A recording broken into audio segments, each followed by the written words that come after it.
அவையெல்லாம் முடிந்த பிறகு மாலை 4:30 மணிக்கு டெல்லியிலே பிரதமர் மோடியை சந்தித்து தமிழகத்தின் நலன் சார்ந்த பல்வேறு கோரிக்கைகளை வலியுறுத்துகிறார். பொதுவாக ஒரு மாநிலத்தின் முதலமைச்சராக தேர்வு செய்யப்படுகின்ற யாராக இருந்தாலும் மரியாதை நிமித்தமாக பிரதமரை சந்தித்து மாநில நலன் சார்ந்த கோரிக்கைகளை முன்னிறுத்துவது வழக்கம். அந்த அடிப்படையில் தான் தமிழக முதலமைச்சர் ஜோசப் அவர்களுடைய பயணமும் அமைய இருக்கிறது.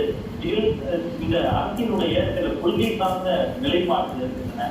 அந்த விவகாரங்களிலே தமிழக அரசினுடைய நிலைப்பாடு இதுதான் என்பதையும் மத்திய அரசு திட்டவட்டமாக வலியுறுத்துவார்கள் என எதிர்பார்க்கப்படுகிறது. குறிப்பாக இருமுறை கொள்கையை தான் நாங்கள் கடைபிடிப்போம் என்று தாவேகா தொடர்ந்து கூறி வருகிறது.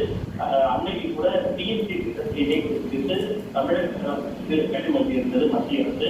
எனவே ஒரு கல்வி சார்ந்த விவகாரங்களில் மத்திய அரசு தலையிடக்கூடாது, நாங்கள் இருமுறை கொள்கையை கடைபிடிப்போம் என்பது தொடர்பான கொள்கை சார்ந்த கோரிக்கைகளையும் தமிழகத்திற்கு வரக்கூடிய நிறுவனக்கூடிய அந்த தொகையை விரைந்து விடுவிப்பது, குறிப்பாக மெட்ரோ ரயில் திட்டங்களுக்கான நிதியை விடுவிப்பது, நெல் அறவை மானியம் உள்ளிட்ட பல்வேறு தமிழகத்திற்கு விடுவிக்க வேண்டிய நிதியை விடுவிப்பது, தமிழக செயல்படுத்த வேண்டிய பல்வேறு திட்டங்களுக்கு சிறப்பு நிதி உதவியை கோருவது, இப்படி தமிழகத்தின் நலன் சார்ந்த பல்வேறு கோரிக்கைகளை முதல்வர் ஜோசப் விஜய் அவர்கள் பிரதமரிடம் வலியுறுத்துவார் என்று எதிர்பார்க்கப்படுகிறது. இன்றைய தினம் கூட கேரளாவில் அன்பிலே புதிய மூத்த தலைவர்களான சோனியா காந்தி, ராகுல் காந்தி, மல்லிகார்ஜுன் கடிகை உள்ளிட்டவரை மரியாதை நிமித்தமாக சந்தித்து பேசுவதாக தகவல் கிடைத்திருக்கிறது. மற்றொரு தகவல், அவருக்கு சோனியா காந்தியினுடைய வீட்டில் மதிய விருந்துக்கும் ஏற்பாடு செய்யப்பட்டிருக்கிறது என்று காங்கிரஸ் சார்பில் ஒரு தகவல் வெளியாகி இருக்கிறது.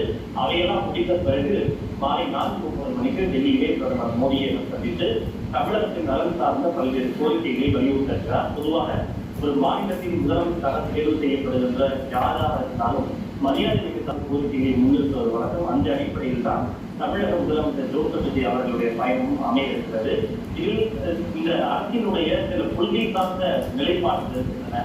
அந்த விவகாரங்களிலே தமிழக அரசினுடைய நிலைப்பாடு இதுதான் என்பதையும் மத்திய அரசு திட்டவட்டமாக வலியுறுத்துவார்கள் என எதிர்பார்க்கப்படுகிறது. குறிப்பாக இருமுறை கொள்கையை தான் நாங்கள் கடைபிடிப்போம் என்று தாவேகா தொடர்ந்து கூறி வருகிறது. அன்னைக்கு கூட டிஎம்சி திட்டத்தை குறித்து தமிழக கட்டுமதி இருந்தது மத்திய அரசு. எனவே ஒரு கல்வி சார்ந்த விவகாரங்களில் மத்திய அரசு தலையிடக்கூடாது, நாங்கள் இருமுறை கொள்கையை கடைபிடிப்போம் என்பது தொடர்பான கொள்கை சார்ந்த கோரிக்கைகளையும் தமிழகத்திற்கு வரக்கூடிய நிலுவையில் இருக்கக்கூடிய அந்த தொகையை விரைந்து விடுவிப்பது, குறிப்பாக மெட்ரோ ரயில் திட்டங்களுக்கான நிதியை விடுவிப்பது, நெல் அறவை மானியம் உள்ளிட்ட பல்வேறு தமிழகத்திற்கு விடுவிக்க வேண்டிய நிதியை விடுவிப்பது, தமிழக செயல்படுத்த வேண்டிய பல்வேறு திட்டங்களுக்கு சிறப்பு நிதி உதவியை கோருவது, இப்படி தமிழகத்தின் நலன் சார்ந்த பல்வேறு கோரிக்கைகளை முதல்வர் ஜோசப் விஜய் அவர்கள் பிரதமரிடம் வலியுறுத்துவார் என்று எதிர்பார்க்கப்படுகிறது. இன்றைய தினம் கூட கேரளாவில் அன்பிலே புதிய காங்கிரஸ் முதல்வராக தேர்வு செய்யப்பட்ட வி. சதீசன் அவர்கள்